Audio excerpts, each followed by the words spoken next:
effective and efficient anti-poverty program in our nation. The cost-sharing provisions in this legislation are going to shift the financial burden to states, forcing states to cut benefits, eligibility, or both to reduce costs. They're pushing work requirements with no workforce development, pushing reporting requirements with no administrative reports, pushing for cuts to children who are on this program without considering that they will also lose free and reduced lunch at school. They don't want to feed kids at home. They don't want to feed kids at school. It is just cruel. Every provision in this program is cruel, and they know it. That's why none of them spoke on it in committee. That's why they were silent in budget. That's why they have nothing to say. That's why they have no response. That's why they don't hold town halls. That's why they don't answer questions. All they do is tweet, repeat, and hide in the back until they vote yes. Time has expired. Gentlemen, the House will be in order. I reserve. The House will be in order. I reserve.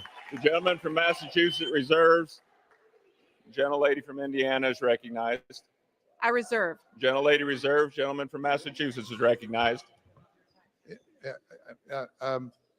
Mr. Speaker, by the way, it's not just people in Connecticut that are threatened by this budget. I would say to the gentlewoman from Indiana that people in her district, there are 54,000 people in your district that are going to be threatened losing their SNAP benefits because of what you are voting for today in the Republican budget. So I don't know how you deal with that. At this point, I'd like to yield 2 minutes to the gentlewoman from Ohio, the Vice Ranking Member of the Agriculture Committee, Ms. Brown.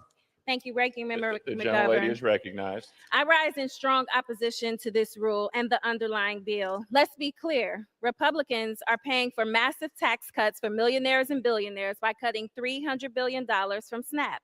But instead of owning those cuts, Republicans are punting their problems to the states, forcing governors and legislators to do the dirty work of denying food assistance. That's not fiscal responsibility. That's political cowardice. This is an unfunded federal mandate, plain and simple. States would have to cover at least 5% of SNAP benefits and up to 25%. What they call skin in the game is unworkable. The hit to states' budgets would be massive, up to $4.5 billion over 10 years in Louisiana, $4 billion in Alabama, $15 billion in Florida, and $7.5 billion in my home state of Ohio. So what does that mean? Well, I'm glad you asked. It means fewer dollars for schools, for opioid response, for basic services. Any way you cut it, families lose. And if states can't pick up the bill, they will have to cut benefits or kick folks off the program, a program that currently provides $6 a day. $6 a day on average. This plan will take away food from kids, working families, veterans, seniors, and the disabled. It will hit red states, blue states, every state and every district. Even Republicans know how damaging this is. That's why they've delayed implementation until when? After the next election. But hiding the consequences doesn't make them less real. Your own state legislators, Democrats and Republicans, oppose this plan. The National Conference of State Legislatures calls it fiscally unsustainable and warns it will harm the very people SNAP is meant to help. This is a shameful attempt to dodge accountability while handing out tax breaks on the backs of hungry families. I urge my colleagues, vote no, protect SNAP. Don't make struggling Americans pay for tax breaks for the wealthy. The gentleman from Massachusetts reserves. The House will be in order. Gentlelady from Indiana is recognized. I reserve. Gentlelady reserves. Gentleman from Massachusetts is recognized. May I inquire how many more speakers the gentlelady has? I'm prepared to close.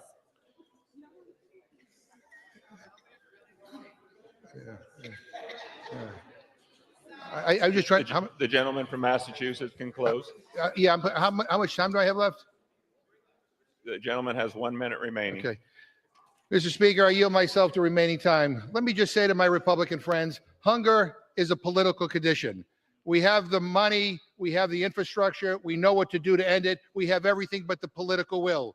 And you bring to the floor a bill that robs from poor people, takes money away from the most incredible food assistance program in the world, and you take that and you use it not to end hunger, but to pay for tax cuts for millionaires and billionaires. That is shameful. That is shameful. And you put a big unfunded mandate on states. So stand with us on the right side of history. Stand with people who need help. For once in your life, do something to help people who really need help and not just rewarding those at the top who are well off and well connected. Please vote, stand with us in stopping this rule and vote no on this.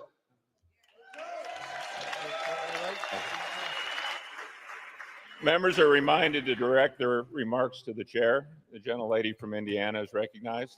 Mr. Speaker, how much time do I have remaining?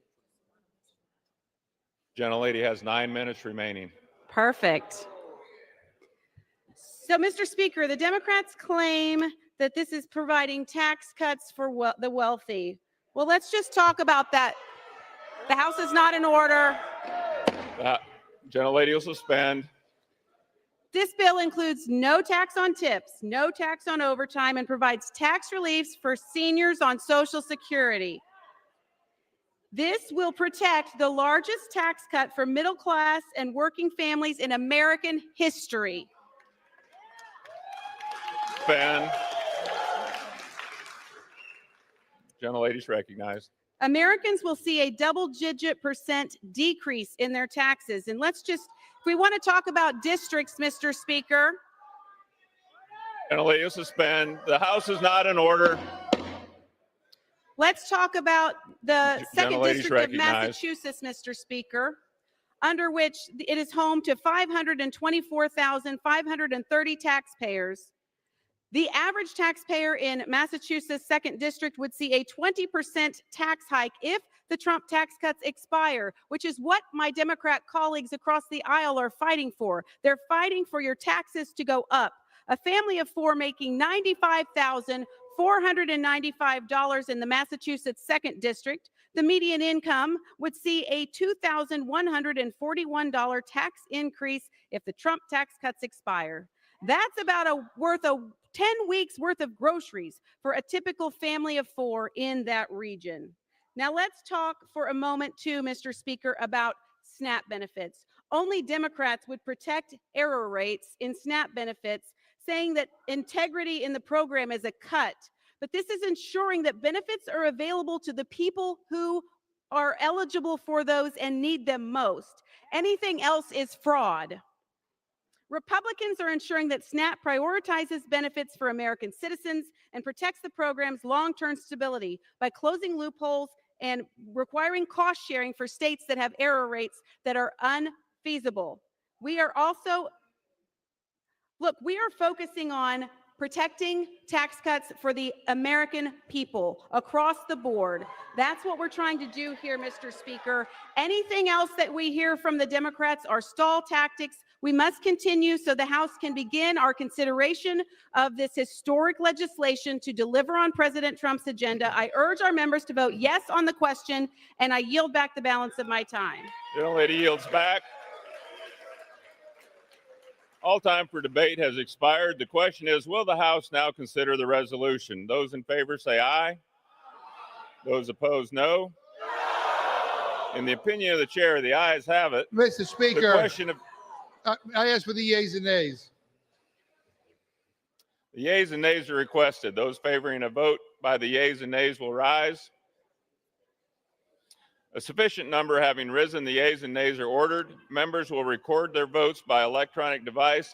This is a 15-minute vote.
member wish to change the vote?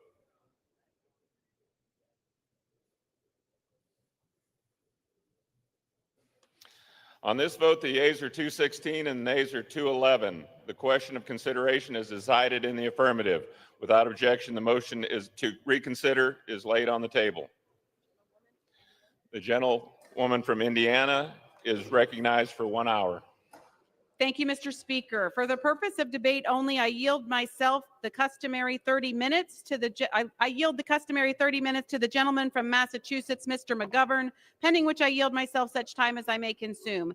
During consideration of this resolution, all time yielded is for the purpose of debate only. Mr. Speaker, I ask unanimous consent that all members have 5 legislative days to revise and extend their remarks. Without objection. Mr. Speaker, I rise in support of this rule and in support of the underlying legislation. This morning, the Rules Committee met and produced a rule, HRes 436, providing for the House's consideration of HR 1, the One Big Beautiful Bill Act. This provides for a closed rule on the bill. The rule provides 1 hour of debate for the chair and ranking member of the Committee on the Budget or their respective designees, as well as an additional 1 hour equally divided and controlled by the chair and ranking member of the Committee on Ways and Means or their respective designees. Additionally, the rule provides 1 motion to recommit. Today, after months of hard work, hours of testimony in hearings, House Republicans are advancing the One Big Beautiful Bill Act to deliver on President Trump's America First agenda. Mr. Speaker, the House is not in order. The gentlelady is correct. The House is not in order. We've heard The plenty gentlelady is recognized. We've heard plenty of fear-mongering and flat-out dishonesty from the Democrats and their liberal media allies about what this bill actually does. Earlier this morning, they challenged us to debate this bill in the light of day. Well, it may be the middle of the night, but we're here wide awake and ready to defend it because the truth doesn't sleep, and neither do we when it comes for fighting for the American people. So let's talk about how this bill delivers for the American people. It makes the very successful 2017 Trump tax cuts permanent, protecting the average taxpayer from a 22% tax increase. It unleashes American energy production and allows us to drill, baby, drill. It provides the largest border security investment in history and empowers ICE to deport the millions of illegal immigrants that were allowed in under President Joe Biden. It also completes 700 miles of border wall and stops the flow of fentanyl into our communities. It shuts down the blatant abuse that has allowed 1.4 million illegal immigrants to access taxpayer-funded Medicaid, draining resources meant for our most vulnerable citizens. It establishes modest work requirements for able-bodied adults with no dependents to receive Medicaid. It drives down costs for seniors by increasing transparency in pharmacy benefit managers and expanding access to the medications they need by providing more choices. It ends the reckless Biden student loan giveaways that favored liberal elites over working class Americans at taxpayer expense. It provides nearly $150 billion in resources to our military to improve areas from service member quality of life and strengthens our shipbuilding capacity. It also makes targeted reinvestments and improvements to farm policy and other rural priorities that support our farmers and ranchers. It includes no tax on tips, no tax on overtime, car loan interest deductibility for autos made in America, and provides tax relief for seniors. And the list of wins goes on and on and on in this one big, beautiful bill. Our friends across the aisle will try to deflect from these real and tangible benefits. They want to deceive you and scare you. And I'm sorry for that. Don't believe them. They seem to forget that 77 million Americans rejected their America Last policies last November. They're now trying to convince the American people that a bill that secures the border, invests in our military, extends tax relief to millions of hardworking Americans, and protects Medicaid, Medicare, and Social Security for the people who need it most is somehow not in the best interest of the country. But the American people know better. The American people know Trump's tax cuts worked and need to be extended. The American people know that it's in the best interest of our national security to secure the border. They know the world needs American energy leadership. They know that the men and women who serve in the armed forces need additional resources to counter the growing threats and defend American interest across the globe. We are putting Americans first by deporting illegal immigrants and protecting taxpayer-funded benefits for those who truly need them. Everything you'll hear from the Democrats tonight is wrong. Again, don't believe them. How many times do you have to get duped by their dishonesty before you stop listening? The sky is not falling. Mr. Speaker, today we are delivering on President Trump's agenda. I look forward to the consideration of this one big, beautiful bill, and I urge the passage of this rule. I reserve the balance of my time. Gentlelady reserves. The gentleman from Massachusetts is recognized. Mr. Speaker, I yield myself such time as I may consume. Gentleman's recognized. Mr. Speaker, over 100 Democrats just spent hours and hours and hours debating hundreds of amendments in the Rules Committee for over 19 hours. And the reason why is simple. We are fighting back because this bill is a moral disgrace. It rips health care from millions of Americans. It guts Medicaid and Medicare, lifelines for seniors, children, working families, and people with disabilities. It takes food out of the mouths of hungry kids and veterans. And for what? To shovel tax breaks into the overflowing pockets of billionaires and giant corporations. Let's call this what it is: theft, stealing from those with the least to give to those with the most. It's not just bad policy, it's a betrayal of the American people. Republicans know that this bill is toxic. That's why they started their rules hearing at 1 o'clock, by the way, yesterday morning, because they're terrified of that the American people might actually see what's in this GOP tax scam and be outraged by what they're doing. Republicans don't want to talk about it. They want us to just shut up and pass this bill. They want a rubber stamp. Trump said to them, close your eyes and vote for it. Well, guess what? No. We're not gonna do that. We will not stay silent. We will not close our eyes and do what Trump says. Our eyes are open, Mr. Speaker, and our voices are loud. We're here to fight. And this bill is about whose side you are on. And Democrats choose to stand with our communities and our neighbors and our families and our people, and not the ultra-rich Republican mega donors and billionaires that write big fat campaign contributions to buy votes. This is a rotten, ugly, bad bill that will hurt the people I represent. It will hurt millions of people in this country. And the sad reality is, Mr. Speaker, Republicans just don't care. Democrats are united, and with strength in our mission, with unity in our purpose, we are here to vote hell no on this monstrosity of a bill. I reserve my time. Gentleman from Massachusetts reserves. Gentlelady from Indiana is recognized. Mr. Speaker, I yield 4 minutes to the chairwoman of the Rules Committee, Dr. Virginia Fox from North Carolina. Gentlelady is recognized. Thank you, Mr. Speaker, and I thank the gentlewoman from Indiana for yielding and for her great work on this rule. Mr. Speaker, I rise in support of the rule and the underlying legislation. After a marathon session in the Rules Committee, the One Big Beautiful Bill Act now stands right here on the floor of the People's House. For months, the House's committees, chairmen, members, and staff have worked to craft this legislation. Let me tell you something, Mr. Speaker, it is truly big and beautiful. It is a clear, full-throated response to the millions of hardworking men and women across the entire nation who believe that America is due for a serious course correction. These men and women categorically rejected the dysfunction and disarray of the last 4 years under the Biden-Harris administration. And while our colleagues across the aisle have resorted to casting aspersions, conjuring up misleading claims, and fear-mongering about this legislation, Republicans are the ones who've put pen to paper and have created one of the most consequential pieces of legislation in our nation's history. The American people and this government, by extension, cannot afford inaction. Americans need this legislation to ensure our economic survival and the sustainability of this Republican government. More than 77 million Americans entrusted us with this explicit responsibility to govern in such a decisive, forward-thinking manner that will lead America straight into the golden age.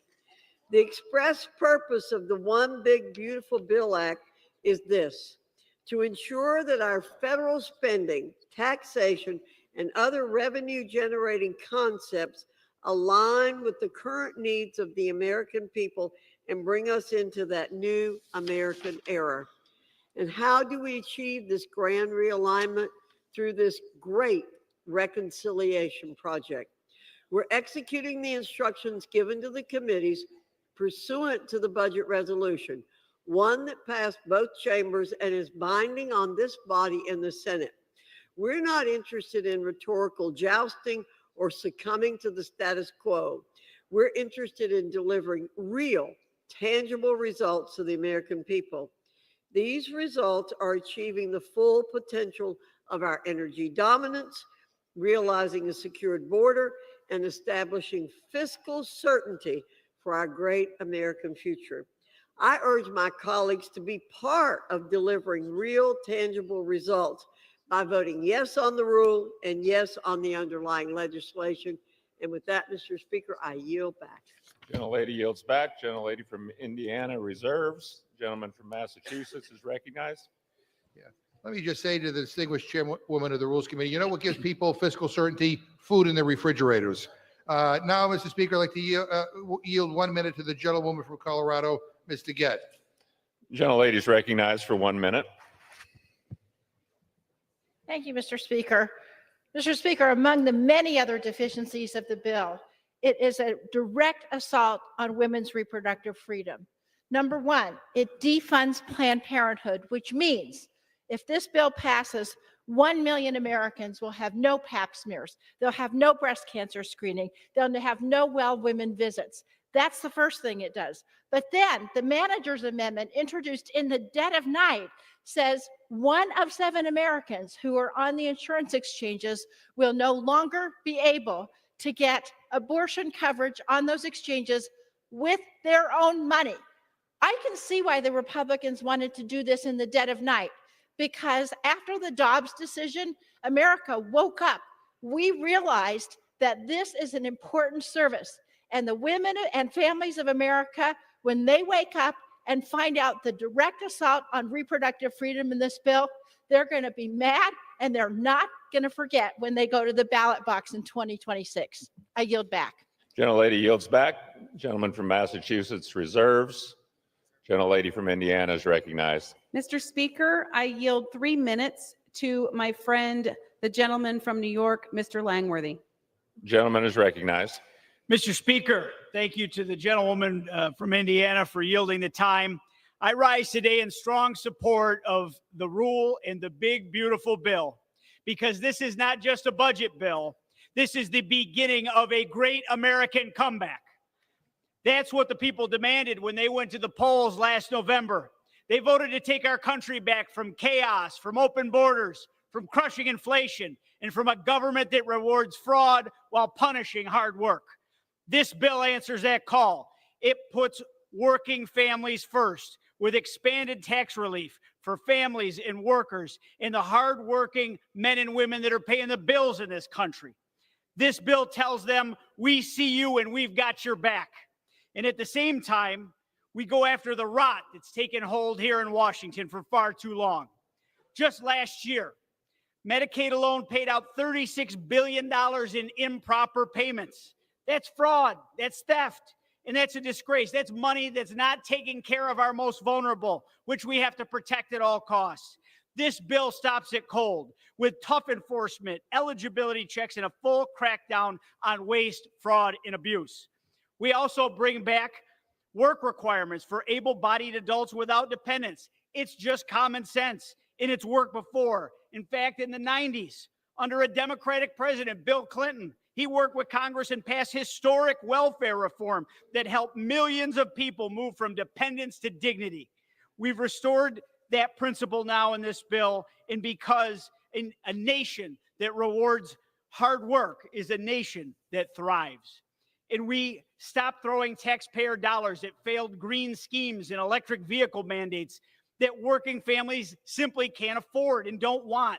Instead, we double down on American energy, oil, gas, nuclear, to lower costs and to make this country safer and to make this country stronger than ever. So let's be clear, this bill is more than just policy, it's a turning point. It's the beginning of the great American comeback that President Trump is leading and that this House Republican majority was elected to deliver. The American people are tired of excuses. They want results. They want accountability. They want a government that works for them, not for bureaucrats, not for special interests, and not for people gaming the system. The big, beautiful bill delivers. It protects taxpayers. It restores work. It ends waste, and it gets America back on track. So I urge my colleagues, vote yes on this rule. Vote yes on the big, beautiful bill. Vote to launch the great American comeback and vote to stand with the people who sent us here. Let's pass this big, beautiful bill and let the great American comeback begin. And I yield back, Mr. Speaker. Gentleman yields back. Gentlelady from Indiana reserves. Gentleman from Massachusetts is recognized.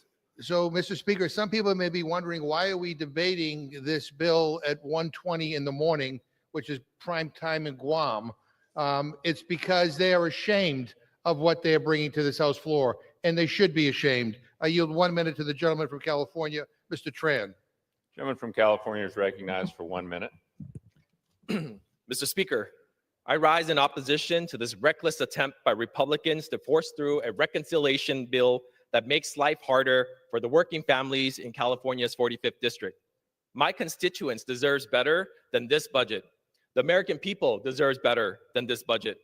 Republicans are taking money out of your pocket and giving it to billionaires and big companies.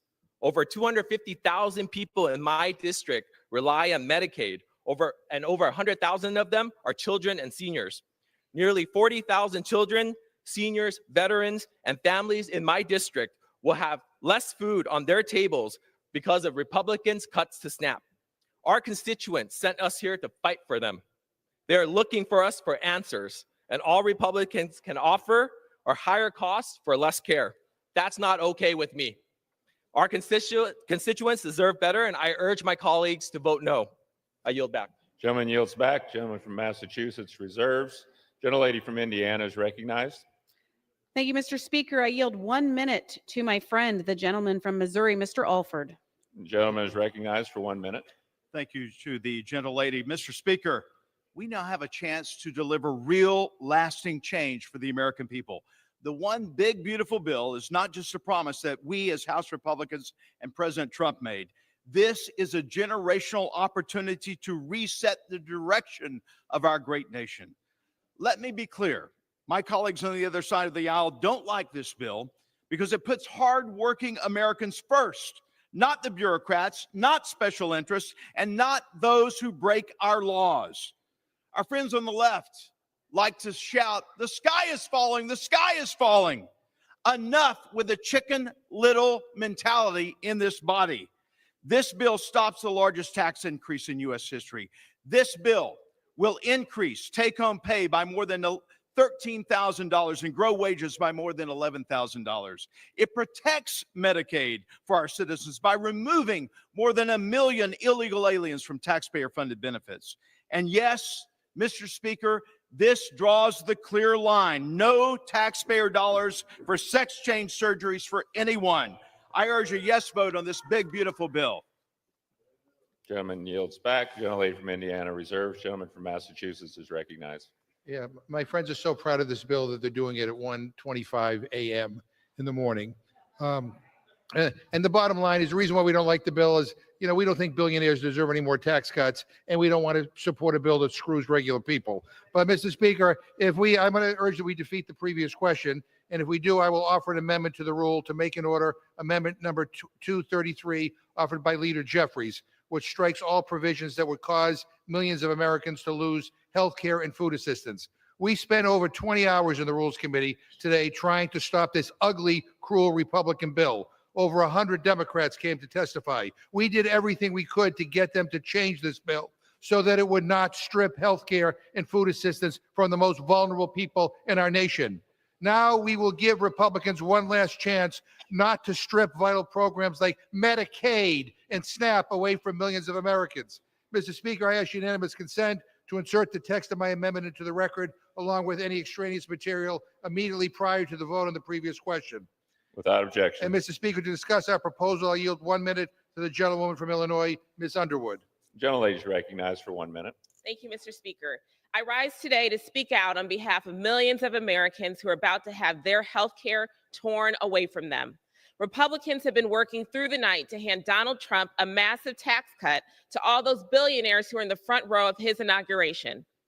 It seems that nothing is off limits and everything is on the table to get that done, including meals for hungry families, working families' health care, and the incredible gains that we have made to get more families affordable coverage.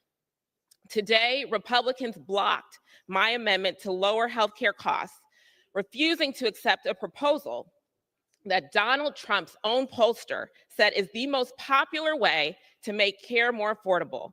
And the Medicaid and nutrition cuts that they're pushing, they will be devastating. Hospitals and nursing homes will close and they will not come back. Kids will go hungry. Millions will lose their health care and more people will die. We will not stop fighting for the American people to have access to high quality, affordable health care. I urge my colleagues to defeat the previous question and I yield back. Gentleman from Massachusetts reserves. Gentlelady from Indiana is recognized. Thank you, Mr. Speaker. I yield 1 minute to my very good friend, the gentlelady from Utah, Ms. Malloy. Gentlelady is recognized. Thank you, Mr. Speaker. I rise today to support the One Big Beautiful Bill Act, legislation that prioritizes fiscal responsibility while boosting America's economy. The Energy and Commerce Committee provisions provide $912 billion in deficit reduction. The Ways and Means Committee provision makes real tax relief.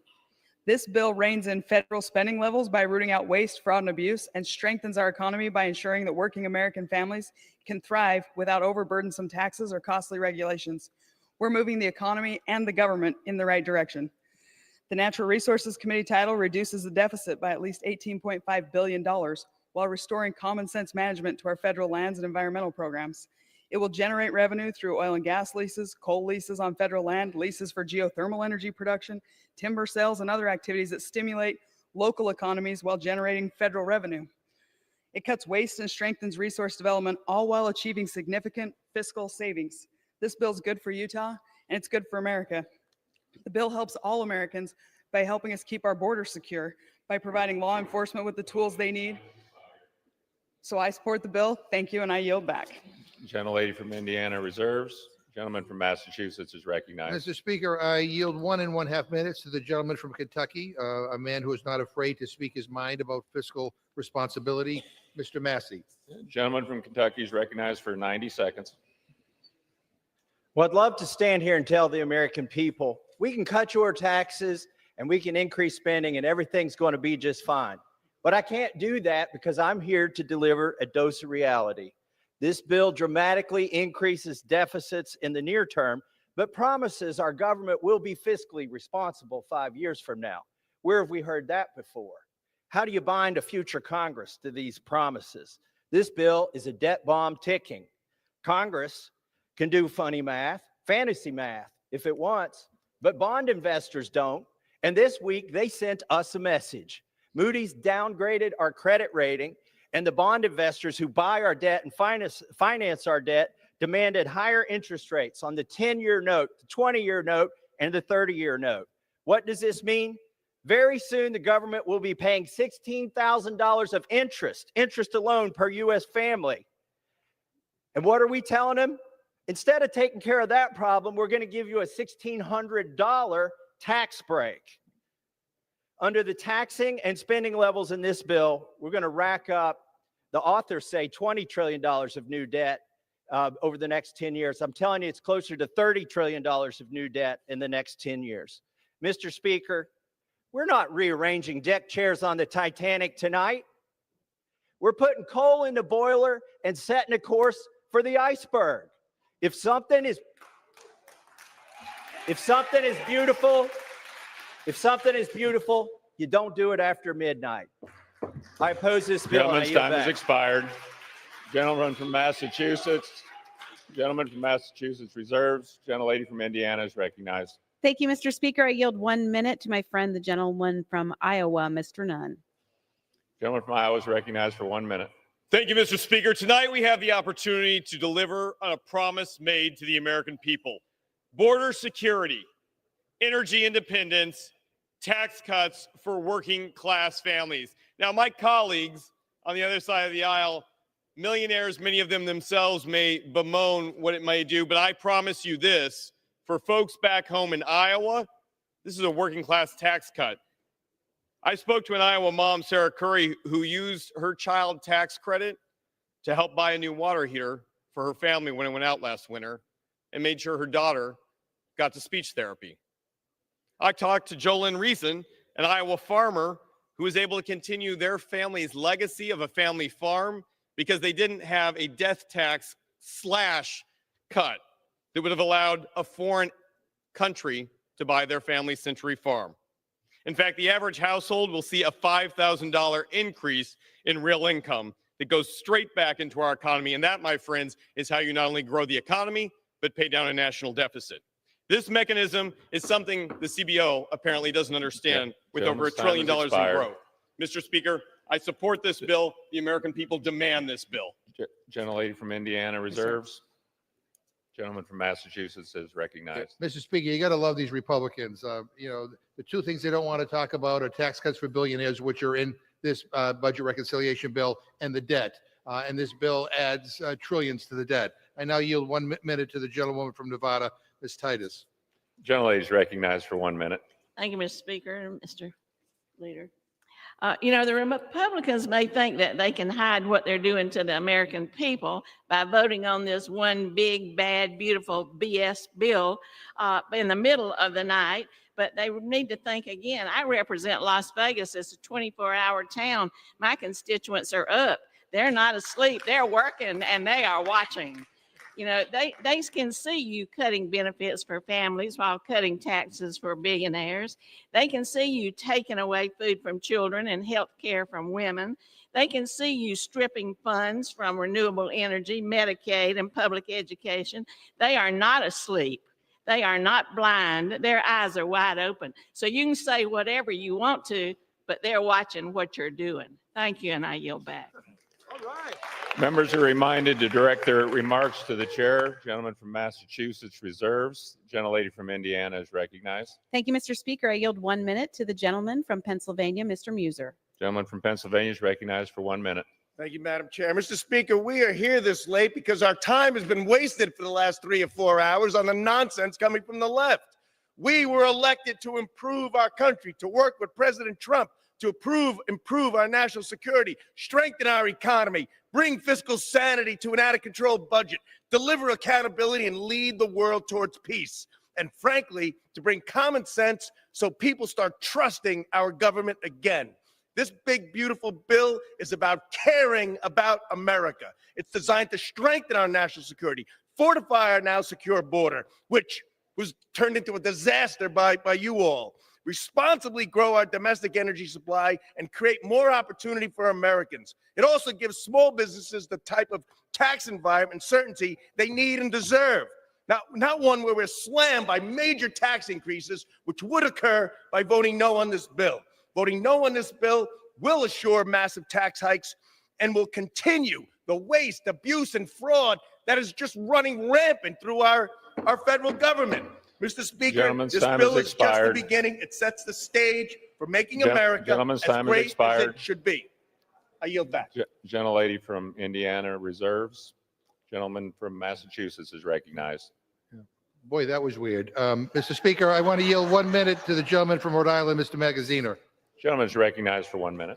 Mr. Speaker, I rise against the cruelty of a bill that would take food from the hungry and medicine from the sick to give billions of tax cuts to billionaires who don't need it. I rise against a Republican Party that is too afraid to do town halls and face their own voters, too afraid to debate us in committees to support this terrible bill. I rise for the working people who are struggling under the weight of Donald Trump's tariffs, the largest tax increase on the middle class in a generation. They can't afford higher copays or higher premiums. For the seniors who will have nowhere to go when their nursing homes are shut down by the Medicaid cuts in this bill, and the children who will have to pay the tab for the trillions of debt that you are adding. To my Republican colleagues, you told your voters that you would change Washington, but Washington has changed you. Do better, vote no. I yield back. Gentleman yields back. Members are reminded to direct their remarks to the chair. The gentleman from Massachusetts reserves. Gentlelady from Indiana is recognized. Thank you, Mr. Speaker. I yield 1 minute to the gentleman from Ohio, Mr. Taylor. Gentleman's recognized for 1 minute. Thank you, Mr. Speaker. I rise today in strong support of the One Big Beautiful Bill, which will cut rampant waste, fraud, and abuse in critical government programs so they're protected for vulnerable Americans who need them most for generations to come.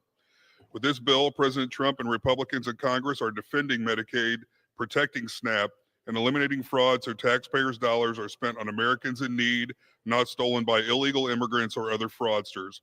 This critical legislation will also make Trump tax cuts, which benefit all American taxpayers, permanent. It will cut taxes for hardworking families while Democrats try to drive them up. The bill will also allocate $60 billion towards farm bill programs to support our nation's farmers, ranchers, and producers who so desperately need support. Remember this, Republicans are the ones protecting these critical government programs. When Democrats refuse to support this bill, they are choosing to hike up taxes on American families, allow fraud to run rampant and benefit programs, and cut off aid to our farmers who put food on our tables. Passing this America First bill is vital to our nation's future in both the long and short term. Thank you, and I yield back. Gentleman's time has expired. Gentlelady from Indiana reserves. Gentleman from Massachusetts is recognized. Mr. Speaker, I yield 1 minute to the gentlewoman from New Jersey, Ms. Poe. Gentlelady is recognized for 1 minute. Thank you, Mr. Speaker. The massive cuts to Medicaid within this bill will unleash catastrophic impact across America and my district. Hospitals and nursing homes could close and healthcare prices will rise as a result of these cuts. More than 1.7 million New Jerseyans, including over 1/3 of all children in our state, get their health care through Medicaid. Our state will lose 1/4 of the federal funding if it receives for Medicaid. That's $3.6 billion. This is what this bill will do if it becomes law. These cuts will especially hurt families in our poorest communities. And that's why I offered an amendment to require continuous Medicaid coverage through pregnancy and a year postpartum. If you support women and working families, there's no reason to oppose this provision. However, my amendments was blocked along with 5 other common sense amendments. Please vote no The on this gentlelady's cruel time has amendment. expired. Thank you. Gentleman from Massachusetts reserves. Gentlelady from Indiana is recognized. Thank you, Mr. Speaker. I yield 1 minute to the gentleman from Montana, Mr. Downey. Gentleman from Montana is recognized for 1 minute. Thank you, Mr. Speaker, and thank you to the gentlewoman from Indiana for yielding. Right now, the Montanans that I represent are staring down the barrel of a 26% tax increase. If Congress does not act soon, the average Treasure State family of 4 will lose more than $1,400 per year. President Trump won a decisive victory on creating jobs, lowering costs, and making his signature tax law permanent. This resolution advances his full agenda that the American people overwhelmingly elected us to enact. This is a game changer for individual filers as well as farmers, ranchers, and small business owners that make up the backbone of the Treasure State's economy. Our reconciliation bill delivers permanent death tax relief, benefiting over 2 million family-owned farms, ranches, and small businesses that would otherwise see their exemption cut in half. Our bill provides permanent relief for the small businesses around the country that employ nearly half of Americans, while honoring President Trump's promise of no tax on overtime and no tax on tips. Put plainly, a vote against this rule, or our One Big Beautiful Bill, is a vote to raise taxes on every single American. On that, I urge my colleagues to support this rule. Gentleman's and I time has yield. expired. Gentlelady from Indiana reserves. The gentleman from Massachusetts is recognized. Mr. Speaker, I just said to the gentleman, the reason why the tax cuts for middle-class families might expire is because that's the way you wrote them in the 2017 Republican tax scam bill. You made the corporate tax cuts permanent, but those for working people you made expire. So it's your fault. I yield 1 minute now to the gentleman from Illinois, Mr. Caston. So if you Members run a reminded director remarks to the chair. The gentleman's recognized. So if you run a company that's losing market share, you got three choices. You can go bankrupt, you can innovate, or you can come whining to Washington saying competition scares me. In this bill, the Republican Party is delivering that protection from competition to the fossil fuel sector. Some numbers. Last 15 years, coal use is down 50%, oil use is flat, gas is losing market share, and that's because people are transitioning to renewables. It's because if you don't have to burn fossil fuel, you don't have to buy fossil fuel, and people like cheap energy. That is awesome. In the IRA, we passed rules to make sure that everybody could access those technologies, not just ones with disposable income. Great for consumers. We prioritize those investments in red and blue states. The result of all that is that the oil and gas sector doesn't like competition for the same reason you all don't like DEI, because mediocre folks are as scared about meritocracies. So they're now slashing those programs that were building out transmission, that were leading a renaissance in nuclear technology, that were building out wind and solar, not because they're clean, because they're cheap. So we're getting higher energy prices, a less reliable grid, more extreme weather, all so that the fossil fuel industry doesn't have to face competition. That's not capitalism, it's state-directed socialism, and you own your life choices. The gentleman from Massachusetts reserves. The gentlelady from Indiana is recognized. Thank you, Mr. Speaker. I yield 1 minute to the gentleman from Florida, Mr. Herodopoulos. Gentleman's you very recognized much. for 1 minute. Thank you very much. And I had a great conversation with their interns the other day, and they said, I've been studying the tax bill. The current tax rate on the wealthiest Americans is 37%. The new tax rate, so to speak, it will be 37%. And so they asked me, why do they keep on talking about cutting taxes for the rich? It's who is getting the cut. It is simple. It is the person who's earned Social Security. It's the person who's earned those tips. It's the person who's earned that overtime pay. The people who make America work have been suffering for the last 4 years from failed government policies. Gentleman yields back. Gentlelady from Indiana reserves. Gentleman from Massachusetts is recognized. Unbelievable. Mr. Speaker, I yield 1 minute to the gentleman from New Hampshire, Mr. Pappas. Gentleman's recognized for 1 minute. Thank you, Mr. Speaker. Thank you to the ranking member for yielding. I rise tonight because health care is on the line, and so is the well-being and the dignity of the people I serve in New Hampshire. The phones in my office won't stop ringing because people I represent are beyond angry about the proposal to slash Medicaid. Last week, I sat down with a constituent, Donka Facciolo of Laconia. She lives with a disability, and thanks to Medicaid, she receives skilled nursing, transportation, and employment support. Because of that help, she can live on her own. And another constituent that I met, Kevin Brett, told me the same. Without Medicaid, he's not sure where he'd go. Parents of individuals with disabilities have told me that they could lose in-home care for their kids. And in doing so, they'd be forced to quit their jobs. What kind of choice is that for these parents? So slashing Medicaid is cruel. It would take away Granite Staters' ability to receive care, their chance to work. It would rob them of their independence. And we know that it's all being ripped away in order to give big tax breaks to billionaires and the biggest corporations. So I'm a no on this reckless scheme. I urge my colleagues to vote no as well, and I yield back. Gentleman yields back. Gentleman from Massachusetts reserves. The gentlelady from Indiana is recognized. Thank you, Mr. Speaker. I yield 1 minute to the gentleman from West Virginia, Mr. Moore. Gentleman's recognized for 1 minute. Thank you, Mr. Speaker. I rise in favor of the one big, beautiful bill that delivers on President Trump's promise to make America great again. The bill makes America energy dominant again by repealing the Democrats' disastrous green news scam, expediting permitting and unleashing all of the below, that's the ground, coal, oil, and natural gas. The legislation makes America safe again by building the wall, giving needed resources to enforce our immigration laws, and rebuild our military. We also make America prosperous again by providing the largest tax cut in history, including no tax on tips, no tax on overtime, slashing taxes on Social Security.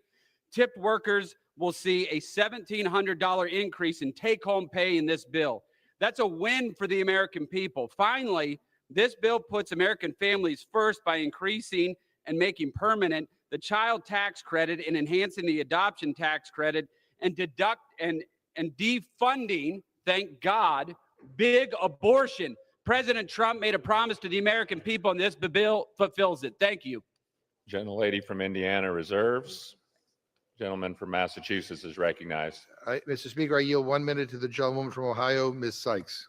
Gentlelady is recognized for 1 minute. Thank you, Mr. Speaker. Every time I hear the name and the title of H.R. 1, I am stunned with how childish and immature it is to name a bill the way that the majority has. But truly, it is the cruelty that is the worst part of this bill. When I was first elected, I told the people of Ohio's 13th congressional district, it may be my name on the ballot, but we are all going to Congress together. And I made that promise because as a representative, it is my responsibility to make sure that my constituents' needs are being addressed here in Washington. The people in Ohio's 13th congressional district need lower costs. They need access to care, and they do not need this horrible, horrible bill.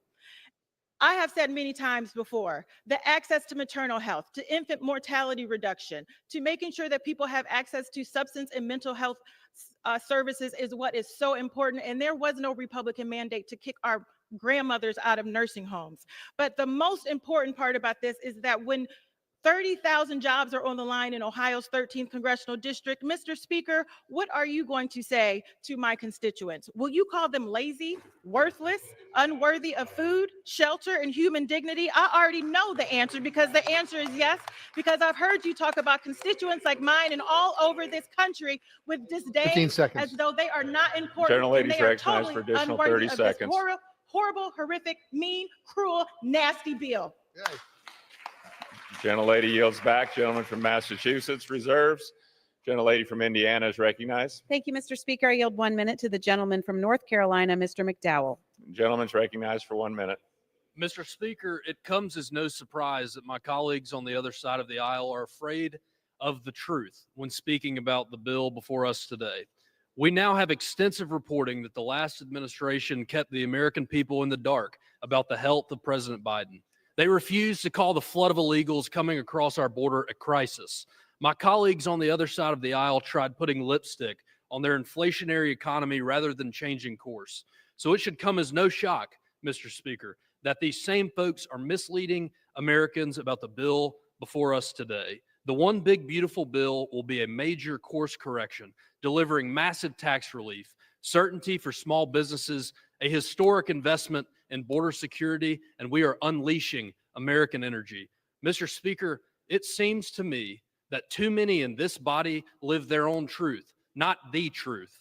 The truth is, this puts America first, and I urge all of my colleagues to support this rule. I yield back. Gentleman yields back. Gentlelady from Indiana reserves. Gentleman from Massachusetts is recognized.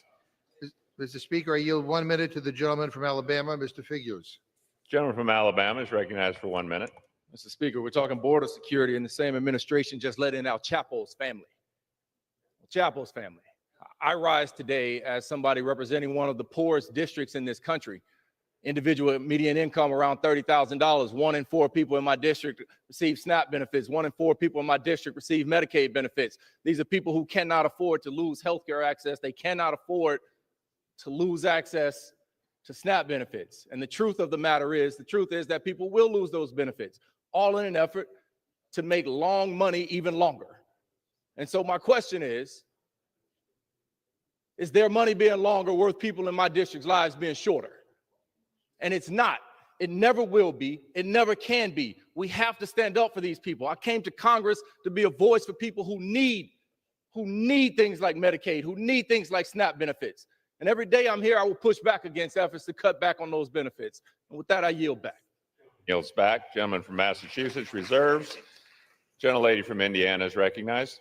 Thank you, Mr. Speaker. I yield 1 minute to the gentleman from Utah, Dr. Kennedy. Gentleman from Utah is recognized for 1 minute. I thank the gentlelady for the yielding of that time, and thank you, Mr. Speaker. As a family physician, I've seen both the benefits and issues associated with Medicaid. Currently, there are 7.6 million people on Medicaid who should not be there. 1.4 million illegal immigrants, 1.2 million that are ineligible for Medicaid, and 4.8 million able-bodied adults that choose not to work. It's time we crack down on fraud, waste, and abuse in such a vital program for those that need it. As we assess the state of Medicaid, we find that roughly 1 in every 4 dollars are spent improperly, with more than 80% of these payments stemming from eligibility errors. Medicaid is critically important for countless Americans, and this bill will ensure that those who truly need it can continue to access the care they depend on. Medicaid was designed to support the disabled, the pregnant women and children, and those that are in need. It is ballooned with able-bodied adults who are currently not required to be working. Mr. Speaker, Republicans are trying to fix Medicaid and preserve it for those that need it. And with that, I yield back. Gentleman yields back. Gentlelady from Indiana reserves. Gentleman from Massachusetts is recognized. Mr. Speaker, I yield 1 minute to the representative from Delaware, Ms. McBride. Gentlelady is recognized. Mr. Speaker, I offered a simple but essential amendment to this slash and burn Republican budget. This budget creates red tape that would result in vulnerable seniors losing their health care. My amendment would have prevented that red tape unless the Congressional Budget Office certifies that this bill will not result in any senior losing coverage. Why did Republicans block my amendment? Because they know their budget cuts care. And that's why they're doing all of this in the dead of night. It's why they're rushing this through, because they want to eviscerate health care so long as they get tax breaks for their billionaire best friends. It may be very, very late at night, but it's not too late for my Republican colleagues to do the right thing. It's not too late to protect Medicaid. It's not too late to protect SNAP. It's not too late to protect their constituents, but I won't hold my breath. I yield back. Gentlelady yields back. Gentleman from Massachusetts reserves. Gentlelady from Indiana is recognized. Thank you, Mr. Speaker. I yield 1 minute to the. Thank you so much for everyone for being here today. I can tell you that I'm very excited to vote for this bill for a few reasons. Starting in November, when I was campaigning with our very popular president, who won not just the national popular vote, but also the Electoral College, who campaigned on ending taxes on tips, taxes on overtime pay, everything that would help the American people that have felt far too long left by Washington, D.C. And we are finally able to deliver. What are we delivering on? It doesn't just stop there. It's ending taxes on car loan interest, which so many people struggle with.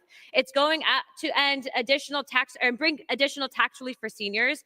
It makes sure that we restore border security, which, by the way, I'd like to remind the American people that it was our colleagues that were responsible for giving many of these program benefits to people that never paid into the program, to people that were here illegally hurting our very own people. We talk about defending seniors, we talk about defending the most needy, and yet these programs were literally at risk of insolvency had we not done this. So what I can tell you is I'm very proudly supporting this bill. That also includes an increase in the child tax credit and an increase to individual tax deduction. I ask everyone to join us in this. And with that, please support the very big, beautiful bill. Thank you, Mr. Speaker. Gentlelady from Indiana reserves. Gentleman from Massachusetts is recognized. Mr. Speaker, I yield 1.5 minutes to the gentleman from California, the chairman of the Democratic Caucus, Mr. Aguilar. Gentleman is recognized. I thank the gentleman from Massachusetts for yielding. I'm grateful for his leadership and the leadership of the Rules Committee Democrats who are fighting back against these massive tax giveaways to billionaires and corporations raking in record profits. Mr. Speaker, the American people are getting squeezed by reckless tariffs that are raising prices on every family, and it's only going to get worse. With prices still too high, I don't understand how my Republican colleagues can justify taking food off of the table for women, children, and families. While so many working families are struggling, I don't understand how they can justify a tax bill that only makes life easier for billionaires like Elon Musk. In the dark of night, they want to pass this GOP tax scam. We saw today that the president has said that a vote against this legislation represents an ultimate betrayal. The real betrayal, Mr. Speaker, is to the working people of this country who will pay the price so that billionaires can pay less in taxes. Mr. Speaker, our friends on the other side of the aisle said that they wouldn't cut Medicaid, and that's exactly what this bill does. They said that they would end taxes on tips, but they forgot to mention that the trade-off is that you'll lose your health care. The American people didn't sign up for these broken promises. They asked their elected officials to work together to lower costs. My colleagues in the House Democratic Caucus are waiting for these so-called reasonable Republicans to join us. Let's focus on bringing down the cost of housing, rent, gas, and groceries, and let's stop rewarding billionaires at the expense of the middle class. Gentleman yields back. Gentleman from Massachusetts reserves. Gentlelady from Indiana is recognized. Thank you, Mr. Speaker. I yield 1 minute to the gentlelady from North Dakota, Ms. Fedorchuk. Gentlelady is recognized for 1 minute. Thank you, Mr. Speaker. I rise today in strong support of the One Big Beautiful Bill on behalf of these people and thousands of others like them. They are not millionaires or billionaires. They're family farmers. Brent and Stephanie Baldwin farm wheat, sugar beets, edible beans, and soybeans in St. Thomas, North Dakota. They have 3 kids. They're 4th-generation farmers. And unless Congress acts, the tax relief they depend on, the 199A deduction, will expire at the end of this year. Our bill will permanently expand this and increase this deduction for pass-through businesses like the Baldwins. In 2020 alone, 67,000 taxpayers in my state, including many farmers, claimed the 199A deduction, putting $682 million in their pockets. That's real money for working-class Americans. Our bill also eliminates the death tax for family-owned businesses. We can't have the big, bloated federal government stealing their hard work and wasting it on fraud and abuse. But for our family farmers and producers, the backbone of rural America, this is Gentlelady's urgent. time has expired. Let's make these tax cuts permanent and pass this bill. Thank you. I yield back. The gentlelady yields back. Gentlelady from Indiana reserves. Gentleman from Massachusetts is recognized. I yield 1.5 minutes to the gentleman from New York, Mr. Ocasio-Cortez. Gentlelady is recognized for 90 seconds. Thank you so much, and I thank the ranking member for yielding his time. 13.7 million Americans. 13.7 million Americans are the number of people in this country whose health care are going to be stripped in this bill. Now, Republicans are going to try to tell you every single distraction in the book from that essential number. I want people at home to understand that Medicaid and the federal matching funds for Medicaid can make up 30 to 40% of some of the state budgets that we have going on back in your home. Republicans have put this bill together, rushed it together in a matter of hours on the back of a napkin, shaking it, walking out of the White House, and brought it right here to this floor. They are defunding Planned Parenthood. They are ending tons of Medicaid coverage for 13.7 million Americans, including Affordable Care Act coverage as well. And if you want to get an abortion and have a silver plan on a healthcare plan that you paid for, you will also be affected by this legislation as well. Also, allowing suppressors on guns to be deregulated to some of the largest amounts that we have seen since the 1930s.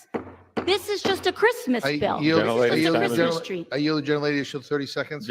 And so I want people to understand, for my Republican colleagues who are sure what is in and not in this bill, in this process that has been this rushed, when you wake up in the morning, you will realize that you voted to defund Planned Parenthood and to take away health care from 13.7 million Americans. And when this country wakes up in the morning, there will be consequences to pay for this. And I yield back.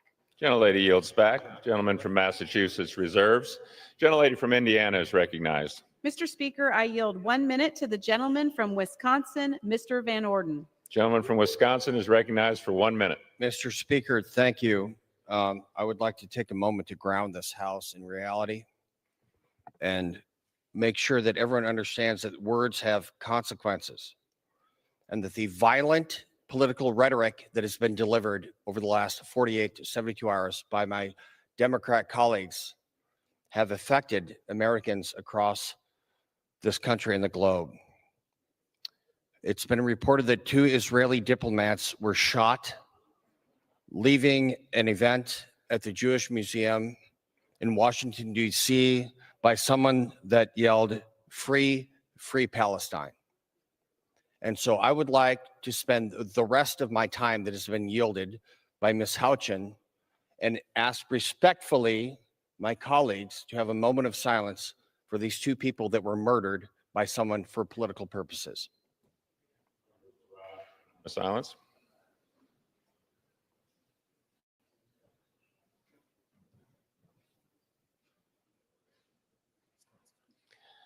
Gentleman's time has expired and yields back. The gentlelady from Indiana reserves. The gentleman from Massachusetts is recognized. Mr. Speaker, I yield 2 minutes to the gentlewoman from California, the Speaker Emerita, Ms. Pelosi. Gentlelady is recognized for 2 minutes. I thank the gentleman for yielding and for his exceptional leadership, and all of the members of the Rules Committee for your stamina, and to you for your values. Mr. Speaker, the Reverend Martin Luther King said, of all the forms of inequality and injustice in health is the most shocking and the most inhuman because it also often results in physical death. He went on to talk about access to health care as a right. But this builds in inequality and inhumanity exactly what Republicans have in store for the American people. I was 5 hours at the Rules Committee. I know some of you were longer. And it was stiff competition as to what was the worst provision they came up with. But let's just talk about work requirements for a moment. You said with great pride, oh, if they have a 7-year-old child, they have to go to work. A 7-year-old child is a little child. I just recall for you a conversation I had with some moms. One of them said, if I have a work requirement to have Medicaid, this is what it means to me. If my child is sick, I can't go to work because I can't afford childcare. I can't go, if I miss work, I'll miss pay, and I can't afford to miss the pay. And if I miss going to work, I can be fired. So what I'll have to do is put my child on the school bus sick, because the child is sick and I have to go to work to have Medicaid. Then, of course, as has been mentioned about the silencers, is just beyond comprehension in terms of safety for our children. Because the Republicans' tax bill scam, millions of American families, seniors and veterans, vulnerable children and all the rest, and people with disabilities will lose their health care. Rural hospitals will be closed, millions of jobs will be destroyed across America, and all of this to give another massive tax cut to the richest people in America. It is a Republican Robin Hood in reverse, one of the largest transfers of wealth from working families to the rich in our country. I urge a no vote on the rule and on the bill. Gentlelady yields back. Gentleman from Massachusetts reserves. Gentlelady from Indiana is recognized. Thank you, Mr. Speaker. I yield 1 minute to the gentleman from North Carolina, Mr. Edwards. Thank you. Gentleman is recognized for 1 minute. Mr. Speaker, once again, Democrats are distorting the truth to smear a bill that protects working class Americans. They scream tax cuts for billionaires, yet not a single personal income tax rate from the Trump tax cuts is being changed. Tax cuts that pulled over 6 million people out of poverty and brought our country's poverty rate to a record low. What they don't want Americans to know is that without this bill, families face a 22% tax hike. House Republicans are making sure that does not happen. We're cutting taxes, boosting take-home pay, and securing millions of American manufacturing jobs. We're delivering on conservative promises, no taxes on tips, overtime, or car interest. We're strengthening the child tax credit, making the paid leave credit permanent, and repealing the Democrats' IRS overreach targeting gig workers with their $600 rule. This bill stands for working families, economic freedom, and common sense. The left can't spend all they want, but the facts don't lie. Thank you, and I yield back. Gentleman yields back. Gentlelady from Indiana reserves. Gentleman from Massachusetts is recognized. I yield 1.5 minutes to the gentlewoman from Florida, Ms. Wasserman Schultz. Gentlelady from Florida is recognized.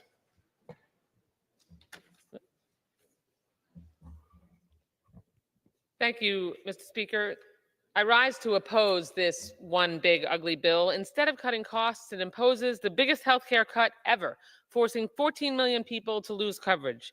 This bill makes the deepest cut to nutrition assistance in U.S. history, ripping food from the mouths of kids, seniors, veterans, and people with disabilities.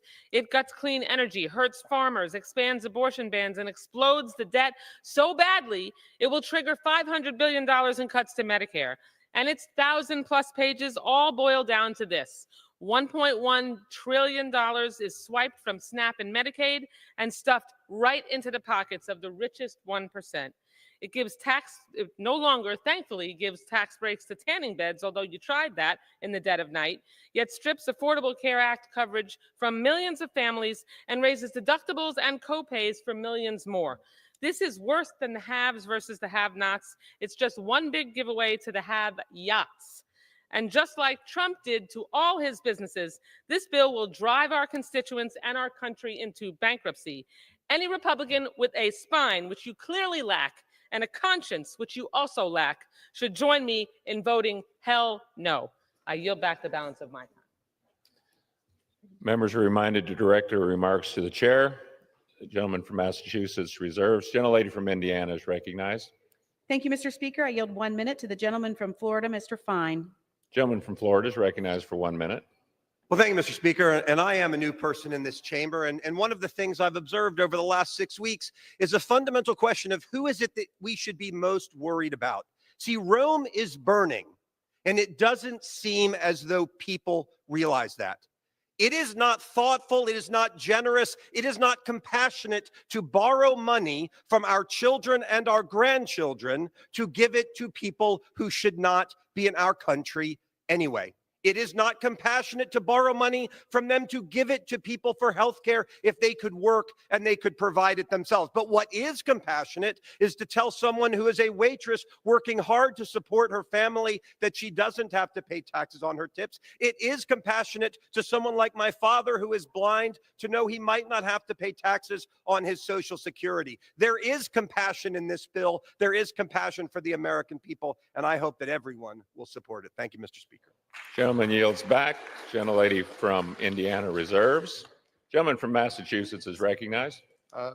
Mr. Speaker, can I ask the gentlelady how many more speakers she has? Okay, We've got one more speaker, then Mr. I will reserve. Gentleman from Massachusetts reserves. Gentlelady from Indiana is recognized. Thank you, Mr. Speaker. I yield 1 minute to the gentleman from Colorado, Mr. Craig. Gentleman from Colorado is recognized for 1 minute. Thank you, Mr. Speaker. A lot of talk tonight about what happens if we vote for this bill. And what are my colleagues voting for if they vote against this bill? Democrats who aren't going to vote for this bill, they'll be voting for a $4.5 trillion tax increase. They'll be voting for waste, fraud, and abuse in Medicaid. They'll be voting for illegal immigrants stealing from Medicaid. They'll be voting for continuing green energy scams. They'll be for allowing environmental extremists to continue to drive up the costs of energy for average American families. And what are they voting against? They're voting against a $150 billion increase for our military. And they're voting against a base housing allowance increase for our soldiers. That's in this bill. They're voting against tax relief for seniors and working Americans. Let's end the nonsense. Let's do what's right for America. Let's pass this rule and pass this bill, and I yield back. Gentleman yields back. Gentlelady from Indiana reserves. Gentleman from Massachusetts is recognized. Gentlelady, have any other speakers, or is she the final speaker? I'm prepared to close. And may I ask how much time I have, Mr. Speaker? Gentleman has 5.5 minutes. Gentlelady has 4 minutes. Mr. Speaker, one of the previous Republican speakers got up and said Rome is burning. I hate to tell him, but Republicans are in charge. And Trump is your Caesar. And so, CBO just did an analysis of this budget, and they did an analysis of how it impacts the bottom 10% and the top 10% income earners of this country. And guess what? The bottom 10% get screwed, and the top 10% get a big raise in terms of revenue, in terms of tax breaks. So let me end where I began, Mr. Speaker.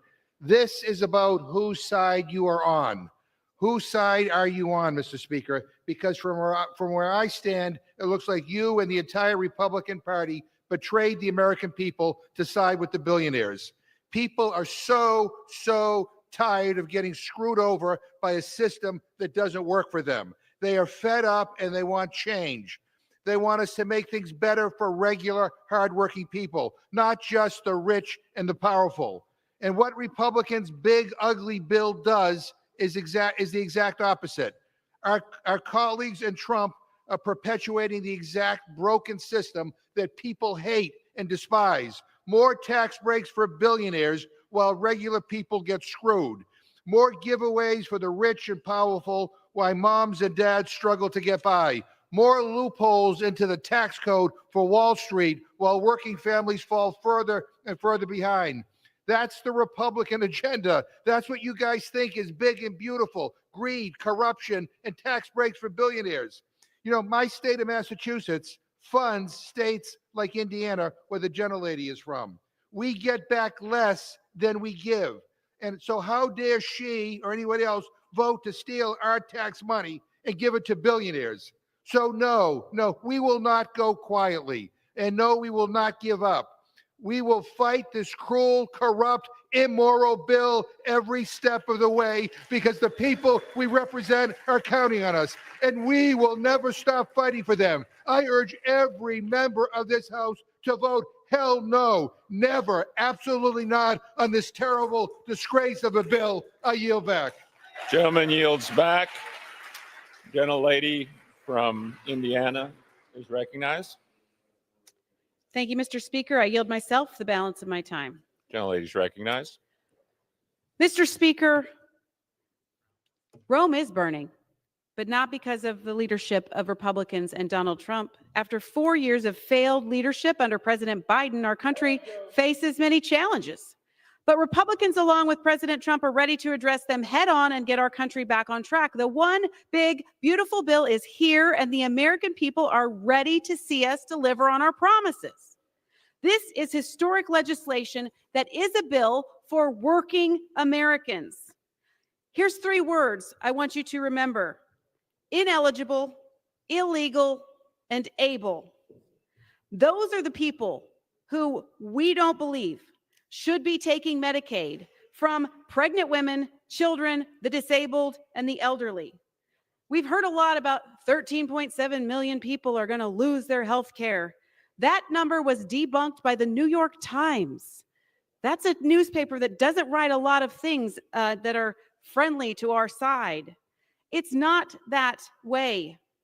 This is a bill that is going to support pregnant women, children, the disabled, and the elderly. It supports our veterans, our farmers, and our small business owners. It secures tax certainty, permitting reform, and our border. It quite simply, the one big, beautiful bill is America first, and I'm proud to support it. With this vote, we can unlock the golden age of America. I look forward to moving the one big, beautiful bill out of the House and delivering for the American people and who voted for the golden age to return. I ask my colleagues to join me in voting yes on the previous question and yes on the rule. Mr. Speaker, I yield back the balance of my time and move the previous question on the resolution.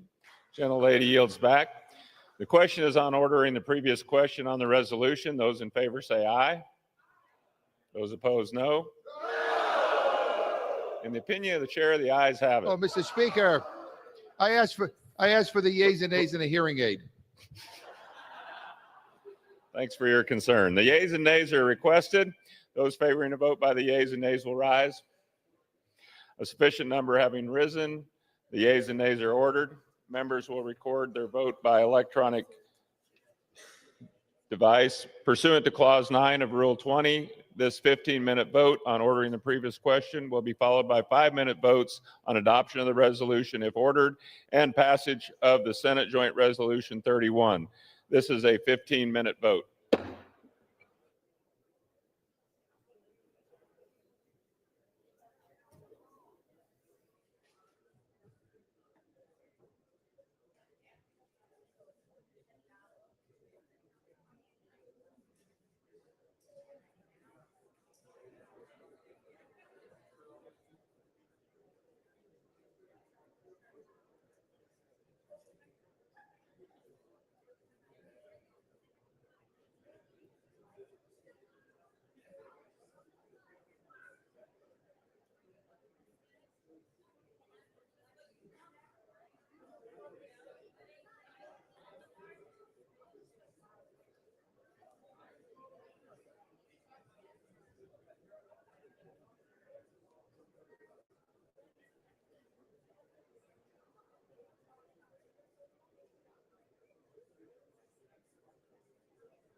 On this vote, the yeas are 213, the nays are 211. The previous question is not ordered, is ordered.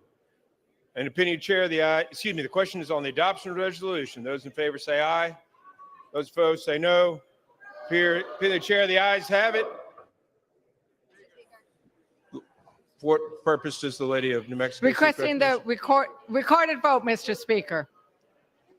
Recorded vote is requested. Those favoring a recorded vote will rise. Sufficient number having risen, a recorded vote is ordered.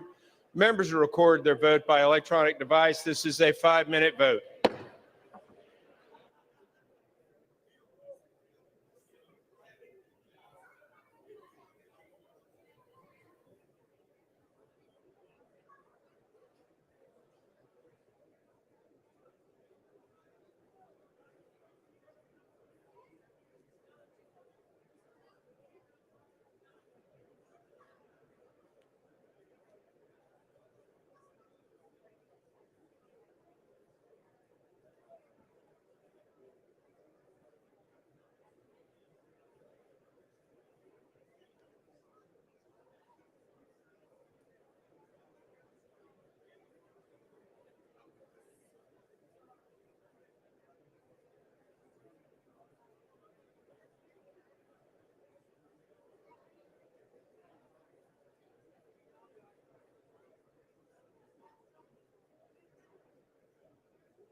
members voted. Any member wish to change their vote?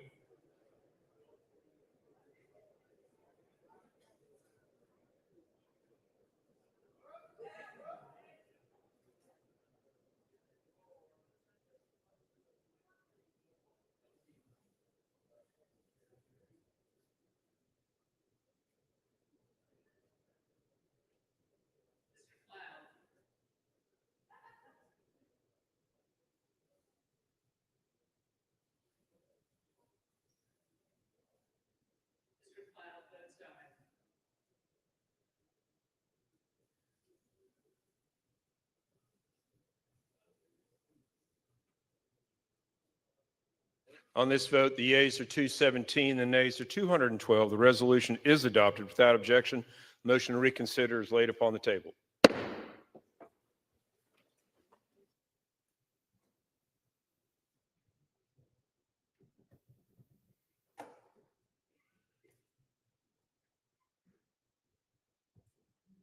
For what purpose does the gentleman from Virginia seek recognition?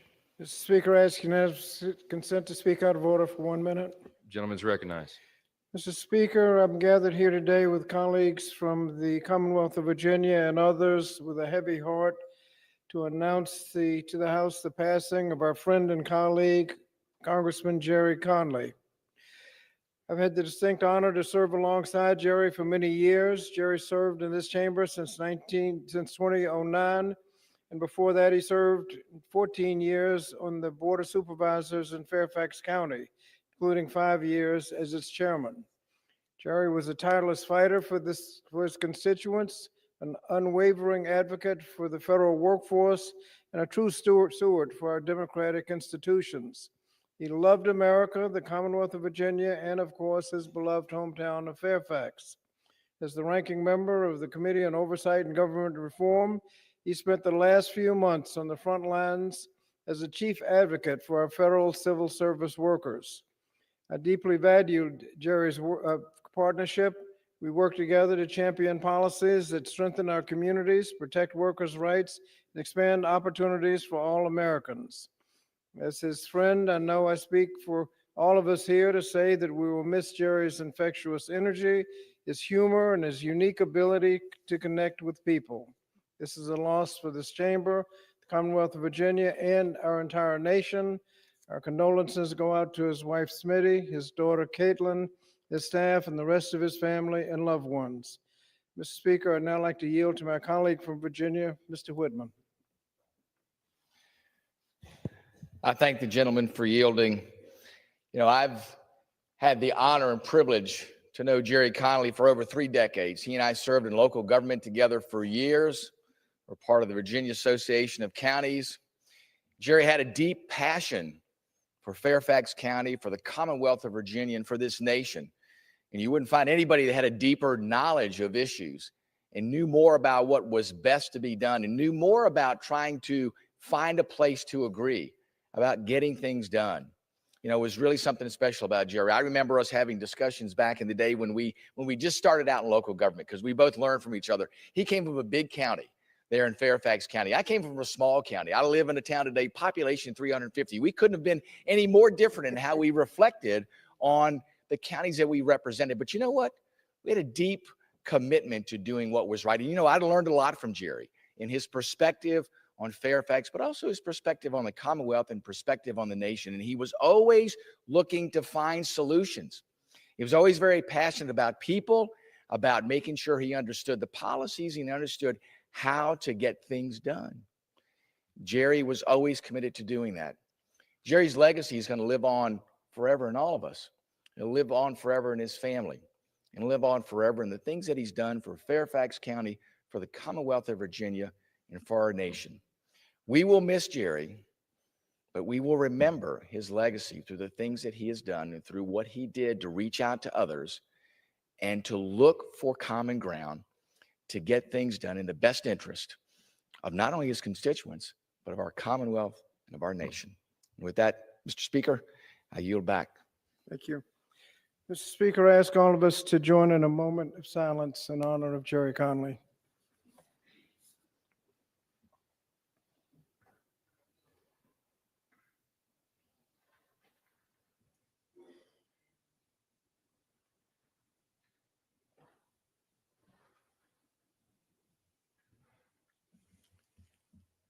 Thank you, Mr. Speaker. I yield back.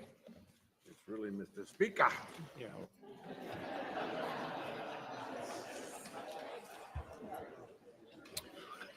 Pursuant to Clause 8 of Rule 20, the unfinished business is the vote on the passage of Senate Joint Resolution 31, on which the yeas and nays are ordered. The clerk will report the title of the joint resolution. Senate Joint Resolution 31, joint resolution provided for congressional disapproval under Chapter 8 of Title 5 United States Code of the rules submitted by the Environmental Protection Agency relating to review of final rule reclassification of major sources as area sources under Section 112 of the Clean Air Act. The question is on passage of the joint resolution. Members will record their votes by electronic device. This is a 5-minute vote.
members voted?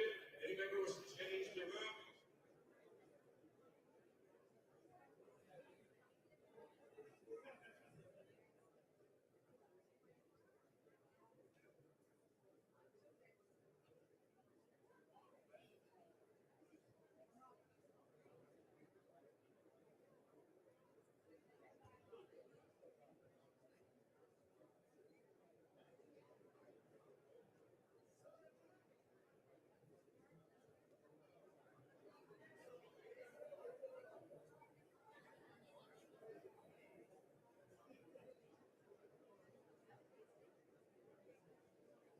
On this vote, the yeas are 216, the nays are 212. The joint resolution without it is adopted. And without objection, the motion to reconsider laid upon the table.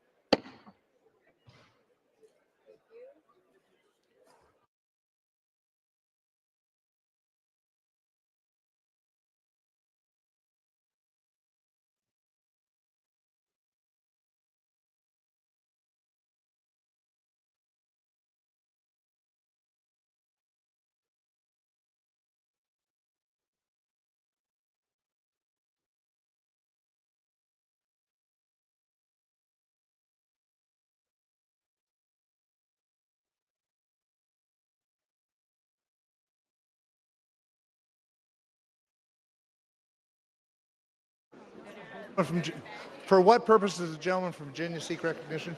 Mr. Speaker, I offer a privileged resolution and ask for its immediate consideration.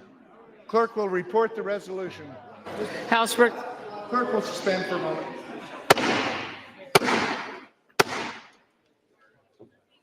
House will be in order. Members, please take conversations from the floor. Clerk will read the resolution. House Resolution 435, resolved that the House has heard with profound sorrow of the death of the Honorable Gerald E. Connolly, a representative from the Commonwealth of Virginia. Resolved that the clerk communicate these resolutions to the Senate and transmit a copy thereof to the family of the deceased. Resolved that when the House adjourns today, it adjourn as a further mark of respect to the memory of the deceased. Without objection, the resolution is agreed to and the motion to reconsider is laid upon the table. Who are we going to first?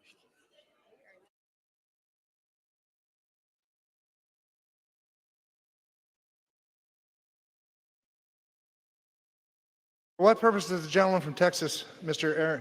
Arrington, seek recognition? Mr. Speaker, pursuant to House Resolution 436, I call up Bill H.R. 1, the One Big Beautiful Bill Act, and ask for its immediate consideration in the House. Clerk will report the title of the bill. Union Calendar Number 78, H.R. 1, a bill to provide for reconciliation pursuant to Title II of House Concurrent Resolution 14. Pursuant to House Resolution 436, an amendment in the nature of a substitute consisting of the text of the Rules Committee Print 119-3 modified by the amendment printed in House Report 119-113 is adopted and the bill as amended is considered read. The bill as amended shall be debatable for 2 hours, equally divided among and controlled by the chair and ranking minority member of the Committee on the Budget on their respective designees, and the chair and ranking minority member on the Committee of Ways and Means or their respective designees. The gentleman from Texas, Mr. Arrington, the gentleman from Pennsylvania, Mr. Boyle, the gentleman from Missouri, Mr. Smith, and the gentleman from Massachusetts, Mr. Neal, each will control 30 minutes. The chair recognizes the gentleman from Texas. Mr. Speaker, I ask unanimous consent that all members may have 5 legislative days within which to revise and extend their remarks and include extraneous material on H.R. 1. Without objection. Mr. Speaker, I yield myself such time as I may consume. Gentleman's recognized.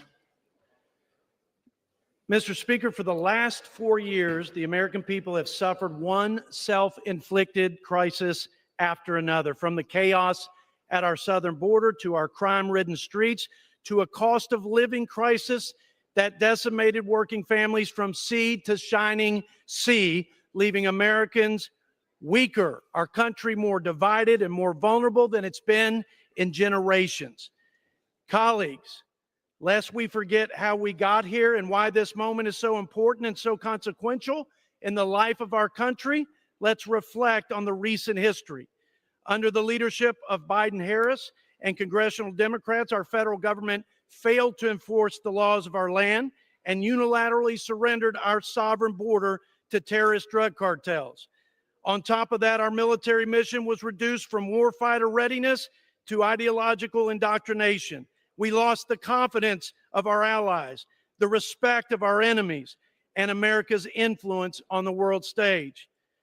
Unbridled spending and failed fiscal policies sent our country's economy into a tailspin. Trillions in deficit spending, trillions more in regulations, cradle-to-grave welfare without work, and an all-out assault on American energy independence wreaked havoc on our economy and created the worst inflation crisis in 40 years. In November, the American people gave President Trump an historic mandate and unified Republican leadership in Congress to reverse course on these failed policies and their disastrous consequences. And that's exactly what this bill does, Mr. Speaker. The One Big Beautiful Bill Act delivers the greatest single investment in border security and national defense, the largest tax cuts for families and small businesses, the most significant commitment to unlocking America's energy resources, and the largest reduction in spending in the history of the United States by twofold. But in an attempt to derail our efforts, you can be sure of this: our Democrat colleagues will use their tired old tactics of fear-mongering and false claims. They like to lead you to believe that this reconciliation bill is a, quote, tax cut for the rich on the backs of the poor. Their narrative throughout this process has not only been misleading, Mr. Speaker, and completely untrue, it preys on the fears of our nation's most vulnerable. Here's the truth. The 2017 tax cuts lowers tax rates for every American household at every income level, with the lower income families benefiting the most, while actually increasing the amount of taxes paid at the top 1%. 3 out of every $4 in the Trump tax cuts didn't go to corporations, they went to individuals. Workers experienced a record 25-year wage increase. Families received an additional $5,000 in median household income, and income for the bottom 50% grew 3 times faster than the top 1%. And as a result, Mr. Speaker, a record 6 million Americans were lifted out of poverty. This won't stop our Democrat colleagues from scaring you with fallacious statements that, quote, children will go without food, seniors will be stranded without health care, and the disabled will be left to die in the streets. All of this is just a cover for what they really want to do. They want to protect health care and welfare at any cost for illegal immigrants, at the expense of hardworking taxpayers and our citizens who depend on them. And crazy enough, Mr. Speaker, they also want to abandon the common sense Clinton-era work requirements that reduce government dependency by 80%. And instead, they would trap millions of people in poverty and rob them of the dignity of work. But by the overwhelming results of this last election, it's abundantly clear the American people see through this too. And they have totally rejected the Democrats' radical agenda. Their message to Washington was clear, Mr. Speaker. They want competent leaders, common sense policies, and a commitment from all of us to put America and Americans first. Now, let's give the people what they voted for. I reserve my time. Reserves the balance of his time. Gentleman from Pennsylvania, Mr. Boyle. Mr. Speaker, I yield myself such time as I may consume. Gentleman's recognized. Mr. Speaker, by my calculation, I have now been up 43 of the last 45 hours, and I'm not quitting yet. And we're not quitting yet because the stakes are just too damn high. This is one of the most significant pieces of legislation we will ever vote on. This bill will bring about the greatest loss of health care in American history. More than 6 million Americans who are currently on the Affordable Care Act will lose their health insurance if this Republican bill becomes law. More than 7 million Americans currently on Medicaid will lose their health care if this Republican bill becomes law. In fact, in total, 13.7 million Americans will lose their health care, according to the nonpartisan CBO. That's bad enough. But then late last night, we also got confirmation from CBO that something else is in this bill. Over $500 billion worth of cuts to Medicare. All told, given the cuts to the ACA, the cuts to Medicaid, the cuts to Medicare, the largest loss of health care in American history as a result of this bill. Not even during the Great Depression did so many people lose their health care as will lose it in this bill. And there are even more cuts beyond that. Cuts to nutrition assistance programs, cuts to Head Start, cuts to other education programs. The list goes on and on. Why? To help pay for over $5 trillion worth of tax cuts, most of which that go to the top 1%. But here's the thing. As draconian as these cuts are, they actually don't even come close to paying for the size of the tax cuts. So how is the rest subsidized? With more debt financing. So much so that we have finally seen, for the first time ever, the Moody's credit agency on Friday downgrade the quality of the credit of the United States. Today, we saw more market churn. Markets are worried. Now, most ordinary Americans, most people I call as neighbors and friends back home in Northeast Philly, a very working class and middle class place, most people I know aren't paying attention to the credit agencies and what Wall Street is doing. But here's the thing. It will affect interest rates. In fact, it already is. Mortgage rates have gone back up over 7% and set to rise by more. Not just mortgage rates, auto loan rates, the rate that your credit card company charges you. At a time of increasing unaffordability in America, this bill doesn't make the situation better. It makes it far, far worse. Mr. Speaker, this is not the kind of bill that is worthy of the Congress of the United States. This is class warfare. It makes the poor poorer, the rich richer, and the middle class left behind. And again, these aren't Democratic talking points. These aren't coming from progressive organizations. Last night, the nonpartisan Congressional Budget Office released the distribution tables in terms of who will get what from this tax bill. They found the bottom 10% will be 4% poorer in household wealth under this bill, with most of the benefits going to the top 10% of Americans. And of that top 10%, of course, it is the top 1% that will get the most benefit of all. Robbing the poor to reward the rich. It is wrong. It is bad economics. And it is, as one Republican senator called it, morally wrong. With that, I reserve the balance of my time. Gentleman reserves the balance of his time. Gentleman from Texas. Mr. Speaker, just to be clear, the CBO doesn't say economic benefits. It talks about federal resources. That letter actually affirms the success of our bill.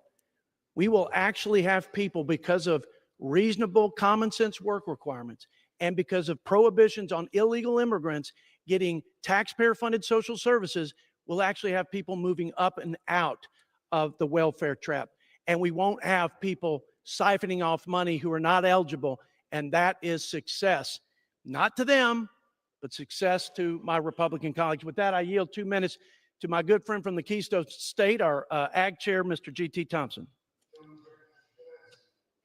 Mr. Speaker, I rise in support of the One Big Beautiful Bill that will halt the largest tax increase on American families, bolster our hardworking farmers and rural communities, and give President Trump the tools he needs to make America safe again. The Agriculture Committee was tasked with $230 billion in net deficit reduction. I'm proud to say we exceeded that instruction. We achieved these savings for America's taxpayers by restoring integrity to the SNAP program, reinforcing work, rooting out waste, and ending the unchecked overreach by states and the executive branch that's driven costs through the roof. SNAP is the only state-administered welfare program that does not have a cost share component. And while the federal government funds 100% of the benefit, states are tasked with operating it. The only problem? They aren't operating it well. In 2023 alone, over $13 billion in improper payments were made. That's not just a slap in the face to taxpayers, but of the needy families who rely on SNAP as well. We aren't just stopping at restoring the SNAP program to its original intent. We're also delivering big wins for rural America by shoring up the safety net for farmers and ranchers and providing critical tax relief. The One Big Beautiful Bill makes permanent and expands the Trump tax cuts. It also prevents the death tax from hitting over 2 million family farms. It locks in the small business deduction, helping 98% of American farms stay afloat. It expands immediate expensing so farmers can expense the tools that they use today to secure the harvest of tomorrow. It protects domestic biofuels from being crowded out by Chinese imports. It lowers the cost of borrowing for our farmers hit by Biden's sky-high interest. It reduces regulatory burdens on small farmers hiring seasonal workers.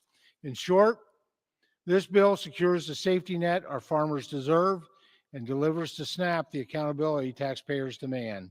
America's farmers, ranchers, and rural communities sent us here to fight for them, and the One Big Beautiful Bill delivers on that mandate. Pennsylvania. This bill will kick 404,000 people in our state of Pennsylvania off their health insurance. With that, Mr. Speaker, I'm happy to yield 1 minute to the gentleman from Texas, the ranking member of the Health Subcommittee on Ways and Means, Mr. Doggett. Gentleman from Texas recognized for 1 minute.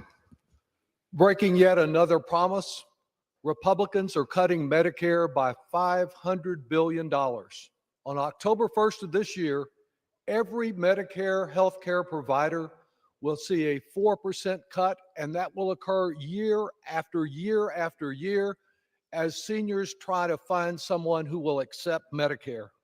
And on January the 1st, millions of Americans who rely on the Affordable Care Act lose their access to a family physician. Medicaid for those in nursing homes, for half the babies born in my hometown of Austin, cut.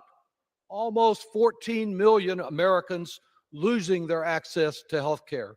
And the new Trump school voucher sabotage plan atop state vouchers incentivizes removing students from public schools.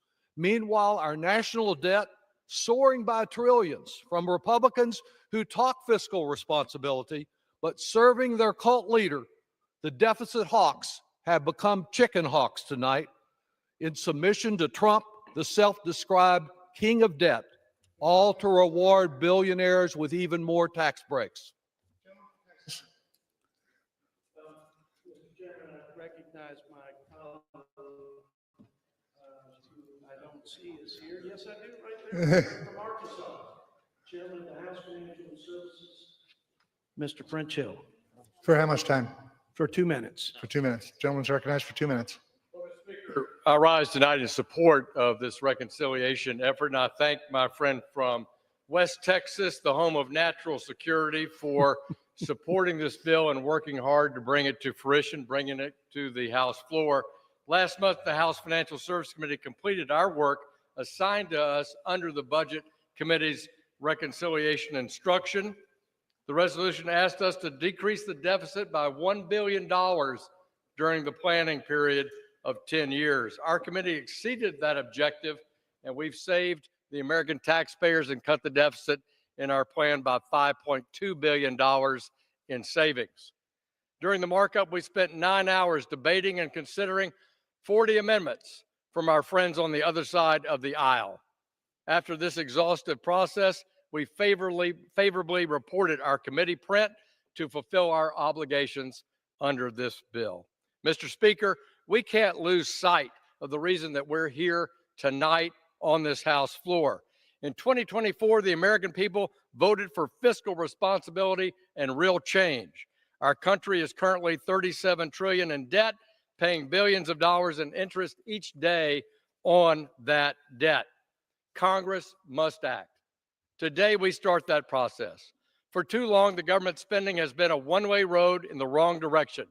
I'm proud of the work of the Financial Services Committee to do our part to reduce this deficit. I ask all my colleagues to support this bill, and I yield back the balance of my time. Gentleman from Pennsylvania. Thank you. To remind my friend, this bill would kick 131,000 people in Arkansas off their health insurance. With that, I yield 1 minute to the gentleman from the Commonwealth of Virginia, the distinguished ranking member of the Education and Workforce Committee, and also a member of the Budget Committee, Mr. Scott. Gentleman's recognized for 1 minute. Thank you, Mr. Speaker. Mr. Speaker, it's hard to take my colleagues on the other side of the aisle seriously when they give speech after speech after speech complaining about the deficit and then support this reconciliation bill that adds trillions of dollars to the national debt. The bill also not only increases the deficit, it has 4 million students who will lose their Pell Grants. 18 million children could potentially lose their free school lunch. 13.7 million people are set to lose their health care, and everybody loses when the National Institute of Health research is cut. This big, bad billionaires bill steals educational opportunities from students, cuts health care and food from working families, all to fund tax cuts for millionaires and billionaires, and then increases the national debt. Mr. Speaker, to paraphrase Harry Truman, this is not fear-mongering, it's the truth, but they just think it's fear-mongering. Vote no. Gentleman from Texas. Mr. Chairman, Mr. Speaker, rather, my Democrat colleagues surely recognize and remember that for the last 4 years, they racked up $8 trillion in record debt. If you add the record interest rates from the record inflation, that'd be another $5 trillion. And so I don't know that we need a whole lot more lecturing on the national debt. Our balanced budget reconciliation bill actually reduces the deficit in the 10-year window by 140 billion, and it brings the debt to GDP down by 10 percentage points. With that, I yield to my friend from Kentucky, the chairman of the Energy and Commerce Committee, Mr. Brett Guthrie. For how much time? For 2 minutes. Gentleman's recognized for 2 minutes. Thank you, Mr. Speaker. Today I rise in support of the One Big Beautiful Bill Act, which includes a title from Energy and Commerce that unleashes American energy, promotes American innovation, and protects care for our most vulnerable Americans. In 1965, President Lyndon B. Johnson created the Medicaid program to protect low-income families, individuals who are disabled, and seniors, and House Republicans share this commitment to this vulnerable population. This bill protects coverage for those individuals by ensuring ineligible recipients do not cut the line in front of our most vulnerable Americans. The decision by left-leaning state governments to spend taxpayer dollars on people who are ineligible for the program is indefensible. Medicaid should not cover illegal immigrants, deceased or duplicative beneficiaries, or able-bodied adults without dependents who choose not to work. Let's be clear. What my Democrat colleagues are prioritizing when they say they oppose our bill, what they're really saying is 4.8 million people who refuse to work a part-time job or volunteer in their community are entitled to free health care paid by hardworking taxpayers. When they're opposed to our bill, what they're really saying is that the 1.4 million illegal immigrants should be prioritized over U.S. citizens. When they say they oppose our bill, what they're really saying is that people who aren't eligible for Medicaid should be prioritized over children, mothers, or people with disabilities for whom the program was intended. House Republicans make no apologies for prioritizing Americans in need over illegal immigrants or other able-bodied beneficiaries who are choosing not to work. Along with work requirement, our bills rolls back restrictive Biden-era regulations, promotes transparency for pharmacy benefit managers, increases seniors' access to medication. These are all common sense policies that will strengthen our healthcare system, return taxpayer dollars to middle-class families. House Republicans are fighting for America's children. We're fighting for pregnant women and mothers. We're fighting for individuals with disabilities, and we're fighting for seniors who need long-term care. That is why I urge my colleagues to support this legislation as part of our effort. I support this bill, and I yield back. Gentleman from Pennsylvania. Thank you, Mr. Speaker. I'd remind my good friend that this bill will kick 159,000 people in the Commonwealth of Kentucky off their health insurance. Mr. Speaker, I now yield 1 minute to the gentlewoman from Vermont, a distinguished member of the Budget Committee, Ms. Ballant. Gentlelady is recognized for 1 minute. Thank you, Mr. Speaker. You have to ask yourself, why? Why are we here at 3 a.m. fast tracking this bill?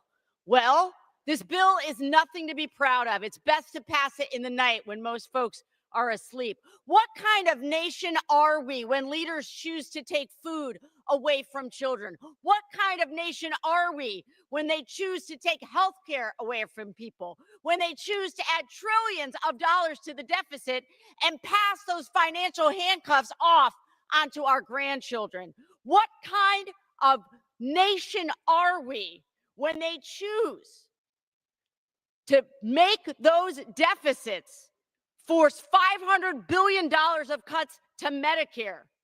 What has happened this week is shocking. It's unconscionable. It's not leadership. It's moral failure.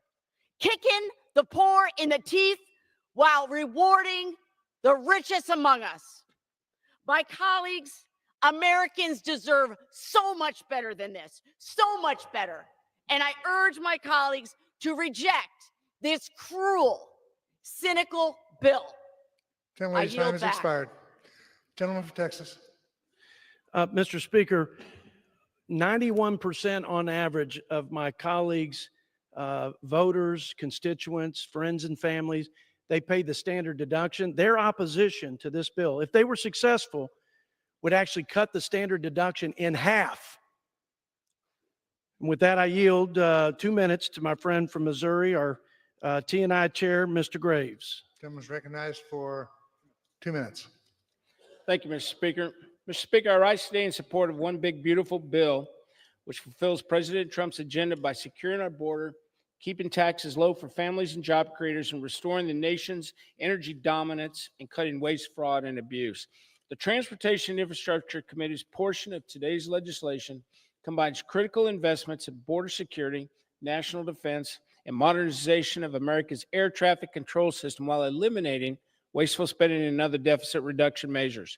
Specifically, this bill addresses long overdue needs in the United States Coast Guard, which for over 2 decades has received less than half of the capital investment necessary to effectively carry out its critical missions. The T&I committee included more than $21 billion to recapitalize Coast Guard assets, including the acquisition of cutters, aircraft, polar icebreakers, along with the facilities that are needed to support them. In light of serious operational and financial challenges facing the FAA, the T&I committee provided $12.5 billion down payment for finally modernizing our outdated air traffic control infrastructure. Finally, the bill addresses the chronic shortfall in the Highway Trust Fund by instituting a $250 annual fee on electric vehicles and $100 on hybrid vehicles, ensuring that all drivers contribute their fair share to maintaining our roads and bridges.